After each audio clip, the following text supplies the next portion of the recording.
दलितों के लिए बराबरी की बातें करना आसान है और उन्हें बराबरी का दर्जा देना बहुत मुश्किल है। अछूतों को समाज में बराबरी का दर्जा देने के लिए आरक्षण के सवाल पर सभा बंटी हुई थी। ऐसे कई सदस्य थे जो ऐसा मानते थे कि अगर आरक्षण को लागू किया गया तो देश अगड़ों और पिछड़ों में बंट जाएगा। इसीलिए सार्वजनिक तौर पर भी और निजी तौर पर भी आंबेडकर को यह समझाने का प्रयास चल रहा था कि आप आरक्षण की मांग को छोड़ दीजिए। भीमराव, आपसे एक बात करनी थी। जी बोलिए। आपने तो देखा ही है सभा में कितने लोग सरकारी नौकरियों में आरक्षण का विरोध कर रहे हैं। अब अगर शेड्यूल कास्ट और शेड्यूल ट्राइब वालों को आरक्षण दिया गया तो आप तो जानते ही हैं, फिर सिख, ईसाई, पारसी, मुसलमान कोई पीछे नहीं रह जाएगा। हाँ, मगर सिख, ईसाई, पारसी, मुसलमान या किसी और का मुकाबला अनुसूचित जनजातियों के साथ नहीं हो सकता। ये सारी जातियां पैसे वाली भी हैं और सोशली सिक्योर्ड भी। ठीक बात है, पर अगर एक बार आरक्षण का दरवाजा खुल गया तो देखिएगा सभी लोग अपना हक मांगेंगे और हिंदुओं के लिए सरकारी नौकरियों में जगह नहीं बचेगी, जबकि संख्या में वो सबसे ज्यादा है। आप चाहते क्या हैं? सिर्फ मैं ही नहीं, सरदार पटेल भी यही चाहते हैं कि हो सके तो संविधान में आरक्षण की बात ही हटा दी जाए। मेरे रहते संविधान से आरक्षण नहीं हटने वाला, चाहे आप कितना भी जोर लगा लें मुंशी जी। पर कोई रास्ता तो हो सकता है ना? हाँ, एक रास्ता है। मैं ही हट जाता हूं संविधान की ड्राफ्टिंग कमेटी से। अरे फिर आप लोग जैसा चाहें वैसा संविधान बना लीजिएगा। सुनिए भीमराव, भीमराव सुनिए तो। डॉक्टर आंबेडकर को लगा कि जिन दलितों की लड़ाई वो लड़ रहे हैं, अगर उनको ही जीने का अधिकार नहीं दिला पाए तो फिर संविधान सभा में रहने का फायदा क्या है।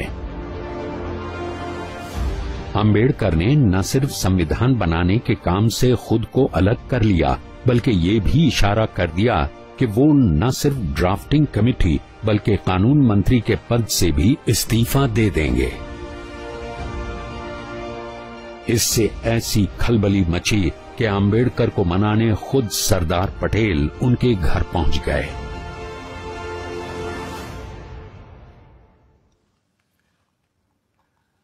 मुंशी जी की बातों से आप नाराज हो गए भीमराव? लेकिन वो तो आपकी बात लेकर आए थे मेरे पास, इसीलिए मैंने कहा कि मैं ही ड्राफ्टिंग कमेटी से हट जाता हूं। आप तो जानते हैं कांग्रेस क्या पूरे भारत में दूसरा और कोई है ही नहीं जो हमारे संविधान को आकार दे सके। खुद बापू भी यही कहा करते थे। लेकिन आप उनकी बात मानते कहां हैं पटेल जी? गांधी जी पिछड़ों को रिजर्वेशन देने की मेरी तजवीज से सहमत थे। पंडित नेहरू ने तो खुद पंडित होते हुए भी यह कहा कि सदियों से हिंदुओं ने निरीह अछूतों और आदिम जातियों को बेबसी, दरिद्रता और अशिक्षा में रखा। फिर अगर हमें उन्हें सबके साथ बराबर लाना है तो हमें उन्हें स्पेशल ट्रीटमेंट देना ही होगा। आपकी बात सही है, पर आप तो जानते हैं कि बड़े पदों पर हम मेरिट के आधार पर ही लोगों को ले पाएंगे। तो फिर क्लर्कों की नौकरी के लिए इतना बड़ा जोखिम उठाना? जोखिम? मुझे तो इसमें कोई खतरा नजर नहीं आता। खतरा यह है कि अगर हमने एक विशेष वर्ग को आरक्षण दे दिया तो बाकी के लोग भी आरक्षण की मांग करेंगे और भारत भर में जातिवाद का यह जहर फैलता जाएगा। जहर तो हमने पिया है सदियों से और फिर भी हम जिंदा हैं। रीढ़ की हड्डी तोड़ डाली आप लोगों ने हमारी, फिर भी हम लोग खड़े हैं। अरे एक बार हमें अपने बराबर आने का मौका तो दीजिए पटेल जी, फिर देखिए कैसे हम आगे निकल जाते हैं। और यह काम बिना आरक्षण के नहीं होगा। अगर फिर भी मेरी बातें आपको जहरीली लग रही हैं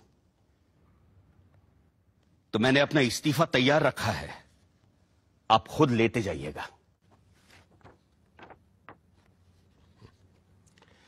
मैं बड़ा जिद्दी आदमी हूं आंबेडकर जी, लेकिन मूर्ख नहीं हूं। किसान हूं। देखकर ही बता सकता हूं कि कौन सा बीज कल मुझे अच्छी फसल देगा।